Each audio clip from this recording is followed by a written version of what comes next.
Welcome to Book Huddle. I'm your host, Karen Reader with Readgab. Today we welcome author Nancy Hudgins.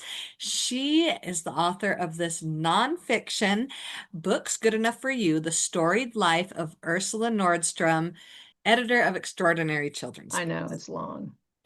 Okay, so what I love about Ursula was just the honesty and authenticity, and then the thing that I think is the very best, she was known for creating the most readers of any editor. And what Wasn't that a a great powerful quote? thing. Yes, love it so much. And we're going to get Yeah, so into Books Good Enough for You very soon. But first, I just want to talk to Nancy and have Nancy, can you please introduce yourself? Tell us about you. sure. And thank you for having me. I appreciate it. So I'm Nancy Hudgins. I decided at the end of a career practicing law and performing mediations for lawyers and parties that I wanted to write biographies about women for children. And so I learned how to do that. It was a long slog. It took about 10 years from the time I started to the time this book came out, which is my debut book. Okay, perfect. I was going But to ask. basically, I love research. I'm totally keyed into the pleasure of finding things out. And so I've always wanted to write nonfiction. And so that's what I'm doing. And that's how this book came about. I can also tell you that I'm in between senior dogs.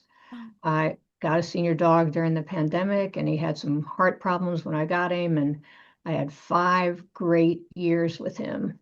But between the heart problems and pneumonia, he didn't make it to the end of last year. Oh, So I'm kind of in the middle of grieving and hoping next year this time that I'll have another senior you'll be dog. ready for the Yeah, next. I'll be ready. Oh, wonderful. They make such great companions and Oh, such they're great fun. writing Fabulous. companions, right?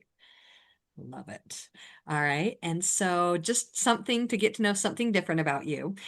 I love to base it on a book. So, for our author icebreaker, we're going to use Once for Yes and Olivetti, which are both by Ellie Millington. And she makes me so emotional about inanimate objects because she writes from the perspective that these objects have thoughts and feelings. And so, what is an inanimate object that you would love to get to know and why? Well, I think based on the Olivetti, I would like to get to know Ursula's typewriter. Nice. Her typewriter was a big part of her persona. In fact, Leonard Marcus decided to approach Harper about reading her letters because he was doing research for an adult biography of Margaret Weiss Brown. Nice. And he interviewed many people who were her contemporaries, who actually were also Ursula contemporaries. Margaret Weiss Brown and Ursula were born within a couple of months of each other. And they kept telling him, "Oh, have you read letters from Ursula? They're the best letters, and you really, they're Yes. so positive and they're so supportive, and these letters are all great." So that caused him to go to Harper and say, "Do you still have some of her letters?" And they said, "Yes, in fact, we have 100,000 of them." We got a few of those. Yeah.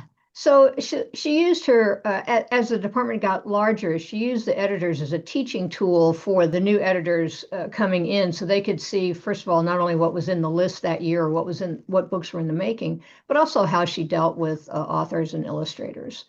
And so I think that's one reason they kept them. I think she wrote them because it was just part of who she was, and she typed them herself. She tried dictating, but she didn't have the spontaneity that she wanted. And you can see the spontaneity in her letters. I mean, Yeah. they're just great. Well, and here's one thing about her is that she didn't believe in waste. And so she would just X out anything in the letter that she wanted to rewrite or say in a different Nice. way. So I not only did I read the letters in Dear Genius that Leonard Marcus curated, Yeah. but I also went and found more letters and saw them in the original. Well, I mean they were copies, but Yeah. copies of the originals. And there are all these places where things are X'd out. Now I'd like to ask Olivetti what were in those X'd out portions. Yes, right. Yeah, And then what were her thoughts and words as she was writing that didn't get right, typed? right. Why Yeah. did she decide that wasn't the best way to say it? I mean, Yes. we have spell check and computers and all that kind of stuff now, but so the Xing out of words is something that today's kids don't know about.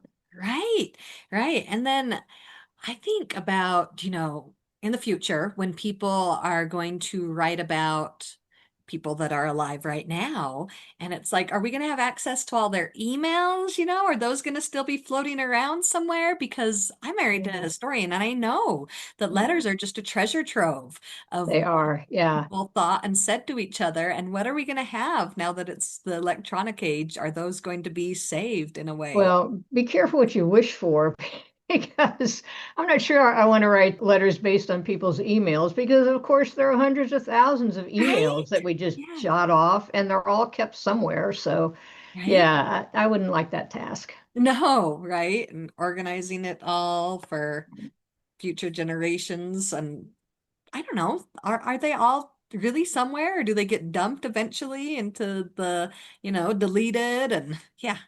You're asking the wrong person. I think we need a forensic computer scientist for Right. that. Okay. Well, let's get into what I can ask Miss Nancy about, because just already I get the feel that you feel like you and Ursula are friends, because you've been like, oh, another thing about her. And so, Oh, yeah, yeah. yes, It was really fun to do the research, as you can imagine. right. Okay. So let's first tell us more about what is Books Good Enough for You about? Well, it's it's a middle grade biography for ages 10 and up, basically. So I start out as a regular biography. Ursula was born. This is what she did with her parents. This is where she went to school. And this, she came to Harper because she loved books. And so that's kind of all the introductory several chapters. Hmm. And then I have at the end of her career and her legacy. But in the middle, I was trying to decide how to uh, explain to kids what editors do. Yeah. So I did that a little bit in a telling way in the first part, just to say what an editor did. They find artists and writers and they put them together and then they help them edit the work, make the work better, and more than that. But that's kind of the gist of it. But I wanted to show what editors do, and so I decided on 16 iconic books that Ursula published. She edited all of them, partly based on what books are still in print now and still enjoyed by kids, so that kids would say, "Oh, Goodnight Moon, yeah, did you know such and such?" And then they would have the pleasure of finding things out about how these books were made. So it's kind of a behind the scenes look of these books. Other books I chose because she was a trailblazer and they were trailblazing books. And she really changed the face of children's literature in the mid 20th century. Yes. Oh, it's amazing. It I is amazing that thoroughly all of enjoyed it. them, Yes.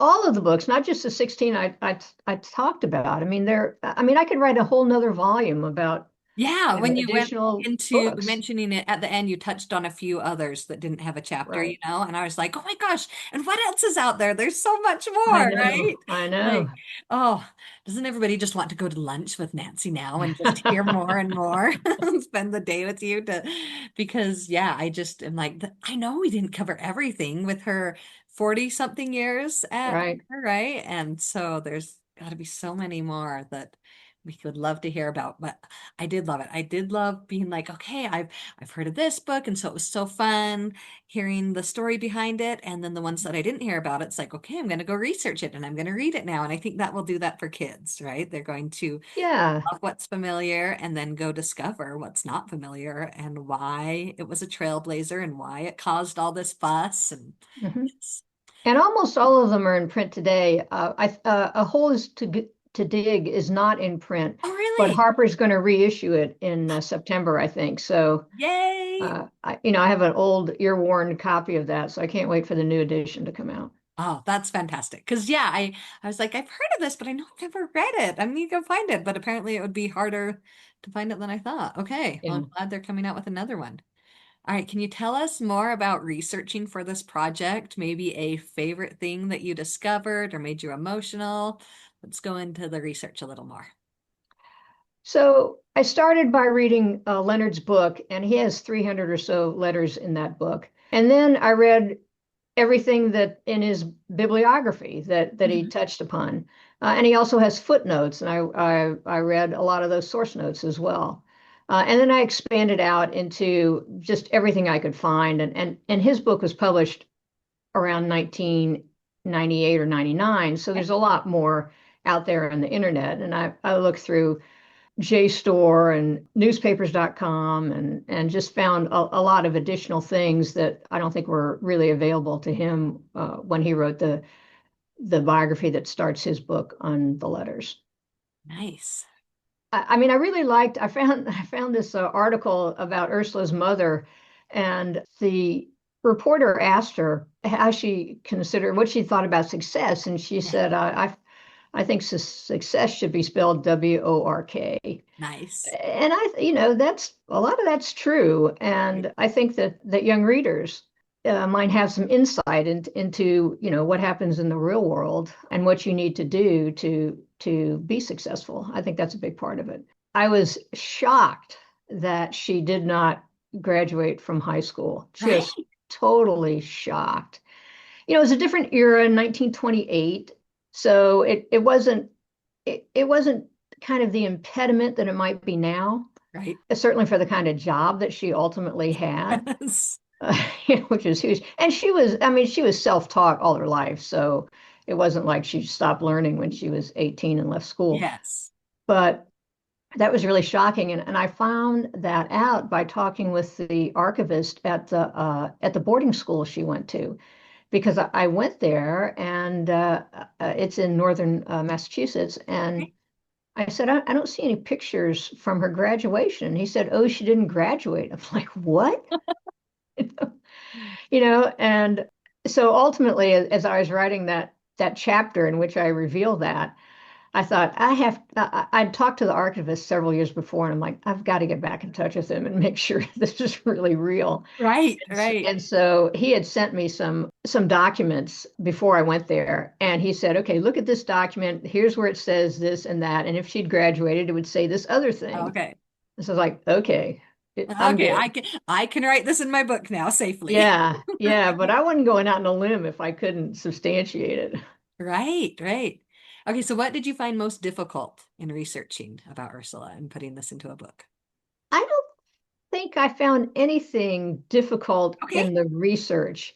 I did, how you're just sitting around thinking about what else could I look at. And of Yes. course, I Googled Ursula Nordstrom, but it dawned on me that for the first some years of her life, she was probably Ursula Dixie, her father's name. All right. So I just Googled Ursula Dixie and came across New York State legal proceedings. Her parents had fought each other in court, Mm. and they had an arbitration in two different cases. And so both of those were appealed. I think one won one and one won the other. They cross Uh-huh. appealed. I mean, it was a big mess, but it was fun reading the transcripts of their testimony, because that's what I used to do for a living.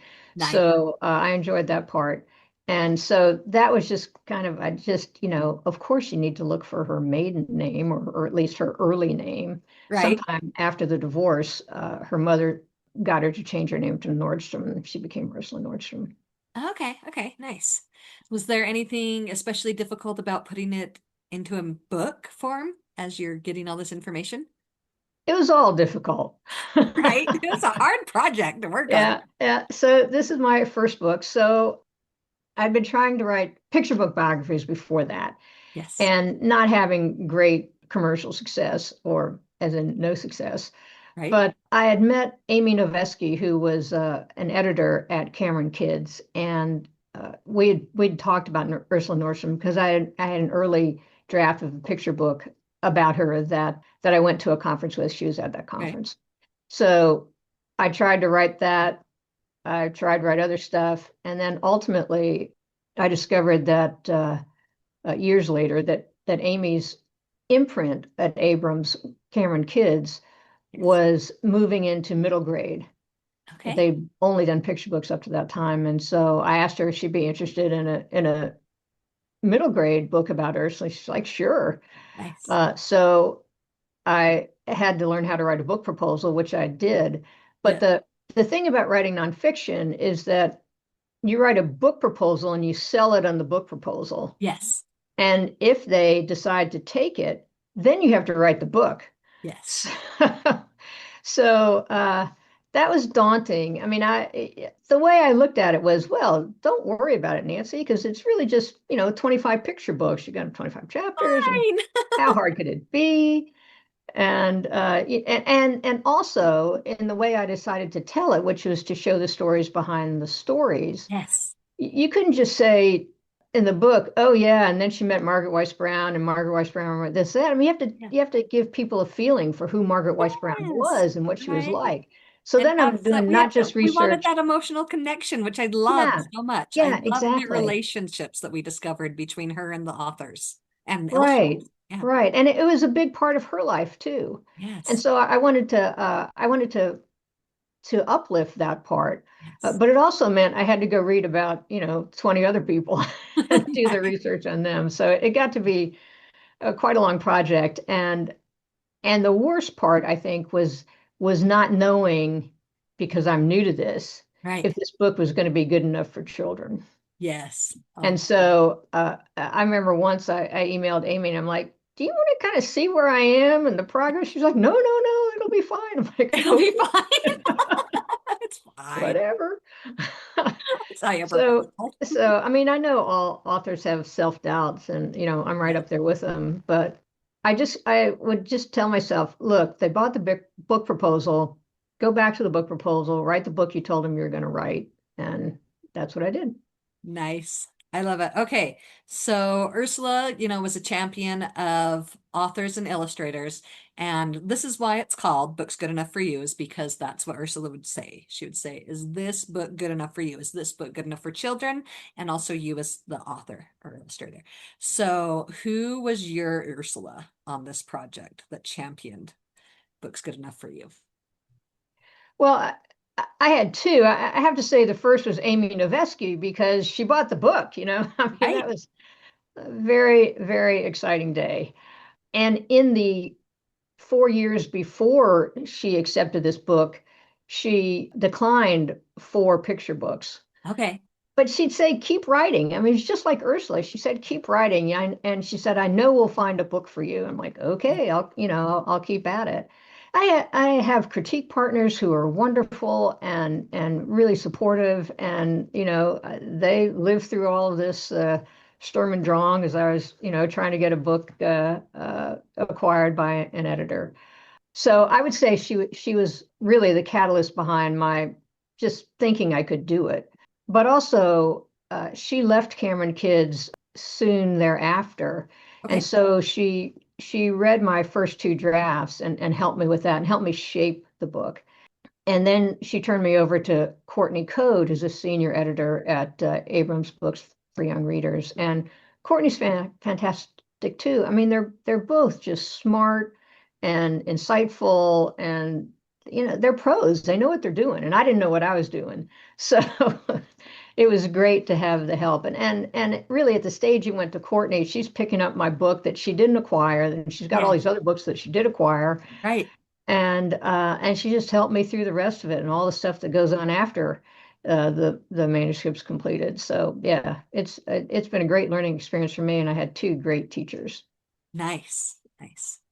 Okay, so have you noticed anything as you were working with, you're in publishing now as well, and the history of publishing, how has it changed?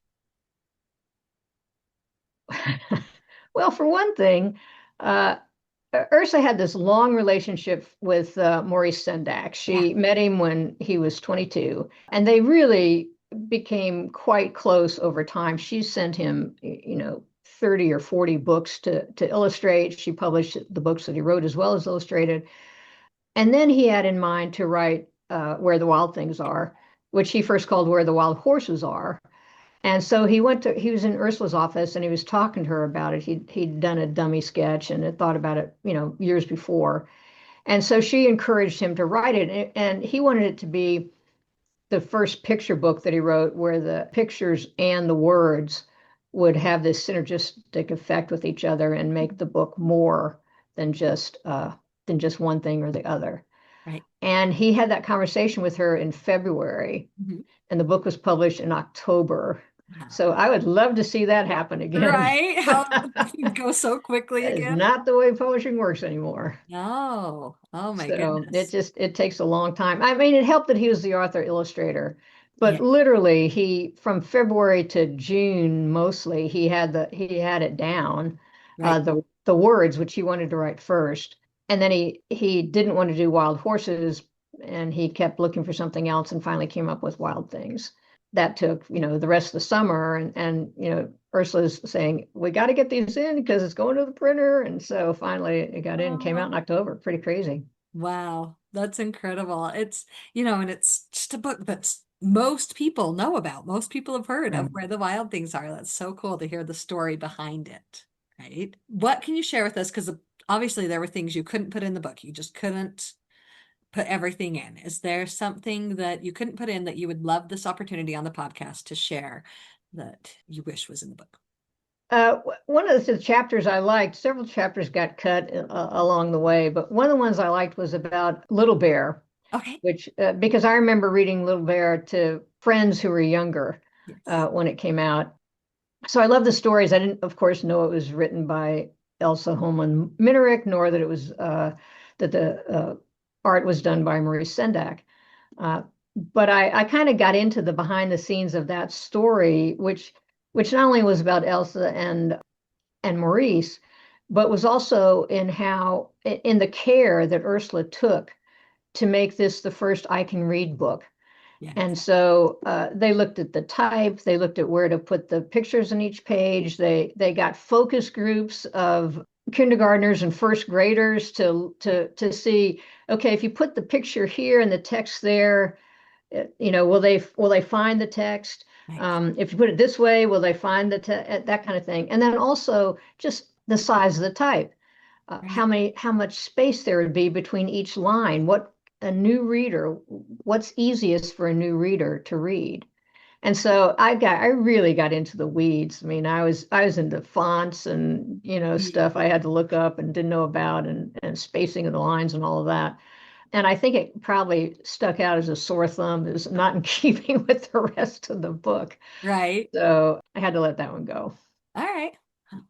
Well, and it's interesting too because whenever I'm creating things, just even like the visual that will go with this episode that we're doing right now, and I'll do spacing and I've picked a font that I always use, but as I'm setting it up, it's how my eyes like it. But I know that Right, sure. m- I'm different than a lot of people for one. Like I have aphantasia and I don't think visually, and there's a lot of things that I know are different about me. So that's neat to hear about all of the, that they bring kids in and how our kids' brains different than adults. It's Hmm. important to see what the kid, Yeah, appeals to them yeah. for where the text is. I love that. I love And hearing. I'd never heard about focus groups of children before. So Yes. she was doing that in the 1950s. That was pretty cool. Oh, it was so neat to hear just how much Ursula did and went through at that time.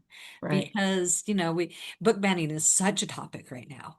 But to hear everything that was going on with books challenged and everything she did to champion and keep the book going it was just incredible. Like I didn't realize how much was going on then.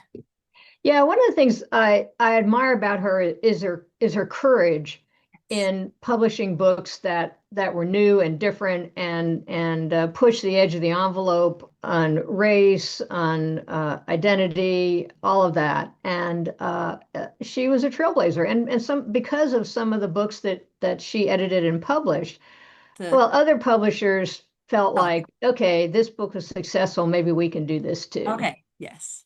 I mean, I'm assuming that actually, but it is in fact what Right. happened. So yeah, She was the first doing it. And right. it's incredible the way she took the taught department and made it into this huge successful. I couldn't believe that it was what wasn't it at the end of her career? It was the most successful department financially. Right. Yeah. Right. I think in terms of profit, yeah. Profit. Okay, yeah, like that was incredible. It's Yeah. But I mean, when she started, it was just like, okay, who are we going to get to do? We got to do children's books, yeah. who we're going to get to do that? Okay, let's hire her. And then Yeah. they are hired Virginia Kirkus, and she left, so they hired her assistant because that was easy. Yes, that And was then easy. their assistant chooses Ursula to be an assistant. Then her Ursula's mentor, who'd chosen her, leaves, and they're like, "Well, let's just ask Ursula." She wasn't even 30 years old That's when they incredible. asked her to do it. She was just shy of her 30th birthday. So, Yeah, and because it wasn't that important to them at that time, they're just like, right. it's a taught department. That girl's fine. Yeah. Yeah, it's like we gotta have books for kids, but we don't have to pay attention to it, kind We of. don't have to pay attention to Yeah. it. But then she changed that and attention was Yes. paid. Oh my gosh, was attention Yes. paid to these books and these authors. And then, she ends up on the board and it was incredible. All right. So what is your favorite project? Do you have a favorite that you're like, just like, wow, like of all of the stuff that Ursula worked on? You know, I, I think that's like asking who's your favorite child. Yes, and your I, favorite I, book. I did I choose have two book. daughters. I'm not going to choose between them. Right. Uh, but I mean, I liked all of them for different reasons.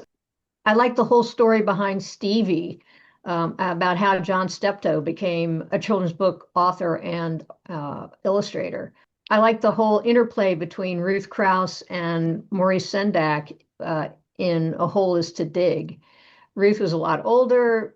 Sendak was pretty much naive, I think, Yes. and they just learned from each other. They ended up doing, I don't know, 6 or 8 books together. So they obviously enjoyed each other. Yeah, I mean, I could go on and on. I like Bronzeville Boys and Girls because I love the way that Gwendolyn Brooks writes about these kids. I just think they're really wonderful. Nice. Nice. All right. Do you know anyone who reminds you of Ursula now for what they are doing in their lives? No. Okay. That's taken care of. Like Ursula was just one of a kind, wasn't One she? of a kind. She Yeah, really was. And isn't that right. incredible? All right. So what do you most admire about this incredible woman, Ursula? Well, I have to say that I was drawn in by her sense of humor. I think she had a terrific sense of humor. It was really fun to read her letters. She was positive, she was supportive, they were funny. She made fun of herself. That's the kind of humor I appreciate. But I think I admire her most for her courage and for standing up for for the creative people that she worked with, against the company, against the salesmen, against Librarians who the were like putting librarians, things for sure. down, Yeah, yeah. criticizing, yeah, or Yeah, the the greater buyers of the public. I mean, books. she believed in what she was doing. Yeah, and She stood up for him. I thought it was great. it was incredible. Like, what did it say? Somewhere in the end, where it's the thing to do now. It's one thing that, to do it when it's the thing that people want now. People want, books like this. People want people who are challenging banned books. I can't think of Right, the phrase, but it was something about, it's the popular thing to do now. But it wasn't then, and she did it anyways and made right. such a difference. That so incredible. I should say too that I was lucky enough that an audiobook was done for my book, and it was performed by Barbara Rosenblat, who's just award-winning vocal performer, narrator, actress, and she just did a fabulous job. I mean, sometimes when I'm driving my car, I'll just, put it in there. I mean, I might Yes. listen to news, I might listen to, music, but every once in a while, I'm like, I think I'll listen to a chapter. Yes. And you can do So that it's with it. The just yeah, so she's fun. exactly. I mean, it would be great for a family road trip, Yes. assuming people can afford the gas this summer. It'd be great for just driving around town because it's episodic in the sense that each chapter in the middle is about a different book. Yes. So I think it'd be fun to listen to with kids. Yes. And that's the way I consumed it myself because there's just so much reading to do in life. And Right, so I was excited, so excited when I found out it was an audio. And I enjoyed it so much. Like I felt like I was just sitting down with her in a living room, enjoying a drink together. And she's just telling me about these things. Like I felt like I was there with the narrator. yeah, And it was, yeah. Barbara was really into it. She just did a fabulous job. It was really fun to listen to. yes, that is so. And I met her actually recently, and she's just as smart and fun in person as she was doing the audio. Oh, so fun. So, did you have any influence on like her being chosen, or were they just like, and we're going to do an audiobook and here it is? I asked for her. Nice. Oh, good. I'm so glad Yeah, you requested yeah, her and got her. yeah. I know. I don't know how that happened, but I'm delighted that it did. Yes. Oh, that's so fantastic. And what about the title? Was it something that you picked out long ago? Amy Nevesky and I went back and forth and back and forth. And she'd always say, "Don't worry, we'll come up with a title." I'm like, "Okay," but That comes later I guess I'm sometimes. the one who has to come up with it. Yes. So we just kept talking about it, and ultimately, I don't know how we decided, but we decided it should be long and have lots of clauses. I don't know why. And Because so then nonfiction is like that. I am married to a historian, Nancy. I know nonfiction is just like that. that's right. Yeah, so we kind of had a one from column A, one from column B. How do we put all this together and make it make sense? And I mean, it's a little bit tricky. Books Good Enough for You is really because Ursula said that books for children should be fresh and original and honest. Anything else is not good enough for a child. And Yes. so she was in the business of, and she spent a career and actually, basically a lifetime making books good enough for children. So that's why it's books good enough for you. Yes. Otherwise, it's just it's not acceptable. Otherwise. Yeah. I Yeah. love that. I love honest and fresh and, Hmm. the authenticity here. It's Right. these phrases. And I love that it's the storied life of Ursula Hmm. because it does feel like, somebody's just sitting telling me stories and I'm enjoying it. Because sometimes kids think of nonfiction and they're like, oh, that sounds so boring because not everybody's like you that they love that research side, right? Right. Sure. So that Yeah. it's the stories of her life that Yeah. it appears in story form. Love it. Love it. Okay, so can you share with us what's next? Do you have another female that you're writing a biography on? I have two projects out in submission. One's a middle grade, one's a picture book. Okay, They're both about librarians in one way or another. cool. I think librarians are have the short end of the stick on the culture wars, and I Hey, think they ought to be celebrated. So, trying my best to celebrate them. cool. I love it. Thank you for celebrating this. Yeah, Okay. Will you share with us a children's book that you love? I can. You asked me this ahead of time, so I came prepared. Yay. So this is the story of Ferdinand. This is what the actual, 1950s version looks like. Nice. I don't have the cover, but I mean, today people would tend to see this, although it's Yes. usually red, but mine's old. My parents, there's a inscription to me from my parents. I think it was, I don't know if it was Christmas or birthday, but Mhm. it's from like 1956. So they read this book to me often. I just want to show some of the pictures because it's so unusual. I mean, who reads a children's book that looks like, that has pictures like this these Yes. days? I mean, it's really cool.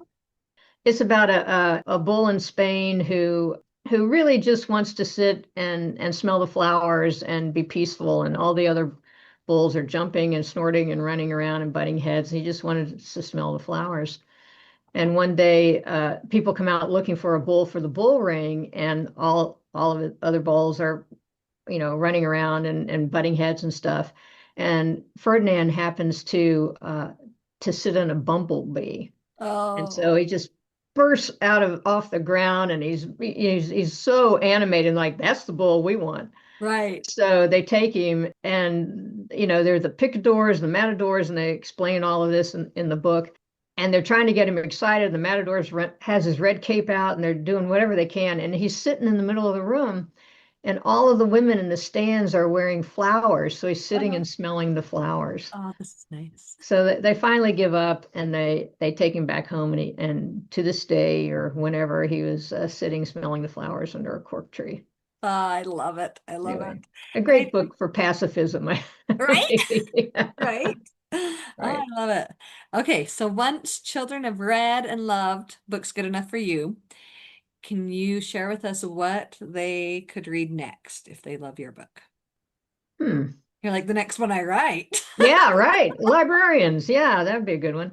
Well, as you say, I hope they'll go back and find some of these picture books and middle grade books, like Harriet the Spy, which came out I was just a little bit too old for it, so I never read it as a kid, but I read it for this, and it's a fabulous book. I Right. mean, I want to be Harriet, so Yes. if you like proactive girls, it's a great book.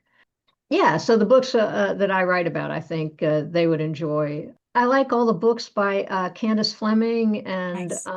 Marissa Moss, and I'm sure I'm forgetting some people, but I try to read as many middle grade and YA biographies as I can.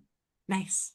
Well, thank you so much, Nancy, because I didn't even know who Ursula was until this book. I didn't Mhm. know about her. And I loved listening to this and learning about Ursula. And I loved the new books that I discovered that she edited. So thank you, because I You're know welcome. that It was was it a was lot really of really fun. fun, and I'm glad to bring her to a wider public than just kind of children's publishers. Yes. Well, thank you so much. Yeah, thank you. Appreciate being on. I hope that you enjoyed hearing from Nancy Hudgins and all about Ursula Nordstrom's work. Hey, if you like my podcast Book Cuddle, would you take a second to rate and review Book Cuddle on your podcast platform? Because that really helps more people to be able to find the podcast so it can grow and more people can discover these amazing authors that we have interviewed here.